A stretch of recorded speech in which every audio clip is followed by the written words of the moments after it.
तरी पोटनिवडणूक लागायला नकोच पाहिजे होती गावात.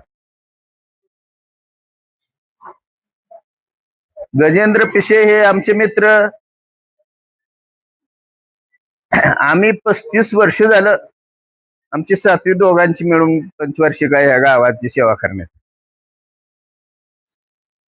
ते पदावर असताना त्यांचं आकस्मिक निधन झालेलं आहे. त्यांच्या जागी पोटनिवडणूक न होता बिनविरोध व्हायला पाहिजे होती, पण काय मंडळी आटासापोटी हे निवडणूक लागलेली आहे. तरी आपण सर्व सुज्ञ मतदार आहे.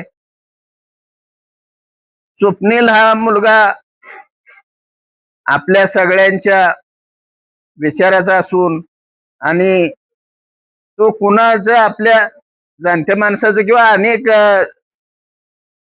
सर्वसाधारण आपल्या सर्व मतदाराचं कुणाचंही काम मोडणारा नाही. आपण त्याच्या कानाला धरून काम करून घेऊ शकतो. तरी आपण सर्वांनी येत्या 28 तारखेला स्वप्नीलचं चिन्ह शिट्टी आहे, त्या शिट्टीच्या चिन्हावर बटन दाबून सर्वांनी आपण स्वप्नीलला निवडून द्यावं ही सर्वांना नम्रतेची विनंती आहे.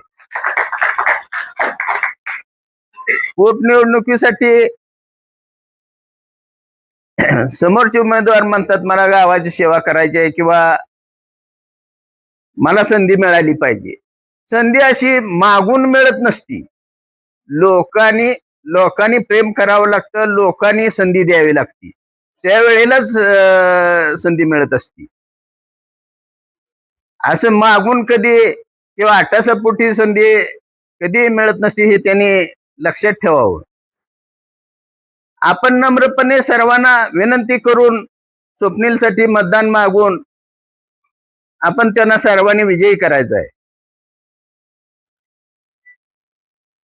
त्यांचं मत असं आहे की मला पुन्हा 20 वर्ष संधी मिळणार नाही किंवा आणखीन काय आरक्षणामुळं काय होणार नाही. ज्याच्या नशिबात असेल त्यालाच संधी मिळत असती. 20 वर्षाचे नाशिक आहे. आंबेडकरांनी घटना लिहून ठेवलेली नाही किंवा अशी कायद्यात कुठं तरतूद करून ठेवलेली नाही की त्यांचं नाव घेता मी माझं म्हणतो की ही दिलीप बोराडे हा जर ह्या गावचा सरपंच जर काय नाही झाला तर गाव बिव काय बंद पडल किंवा गाव चालणार नाही असं काय होऊ शकत नाही. तरी